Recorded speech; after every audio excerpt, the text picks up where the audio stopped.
Hello all, ఎలా ఉన్నారు? ఒక్కసారి కొత్తిమీర పచ్చడి నాలా ట్రై చేయండి. డెఫినెట్గా మీకు చాలా బాగా నచ్చుతుంది. దీనికోసం ముందుగా పల్లీలు దూరగా వేపుకొని పెట్టుకోవాలి. తర్వాత మనకి పచ్చడిలో కావాల్సిన కొత్తిమీర, టమాటీలు, ఎండుమిర్చి అండ్ ఎల్లుల్లిపాయలు, పోపు దినుసులు మొత్తం దోరగా వేయించుకోవాలి. ఇవి వేగిన తర్వాత మనం ఉల్లిపాయలు, పచ్చిమిర్చి అండ్ మన టమాటా వేసి టమాటా మగ్గడానికి కొంచెం సాల్ట్ అయితే యాడ్ చేయాలండి. సో ఇవంతా మగ్గిన తర్వాత కొంచెం చింతపండు, అలాగే మనం కొత్తిమీర ఏదైతే కడిగి పెట్టుకున్నామో ఆ కొత్తిమీర మొత్తం వేసేసి దగ్గరికి మగ్గనివ్వాలి. తర్వాత కొంచెం పసుపు అండ్ కారం వేసి దగ్గరికి బాగా సో అది మగ్గుతున్నంతసేపు మనం కారం అది యాడ్ చేసుకోవాలి.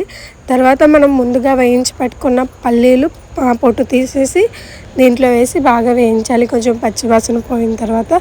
సో ఇదంతా ఈ రెసిపీ అంతా దగ్గరికి అయిన తర్వాత కొంచెం చల్లారబెట్టుకొని మిక్సీ చేసేస్తే మనకి కావాల్సిన పచ్చడి రెడీ అయిపోతుంది.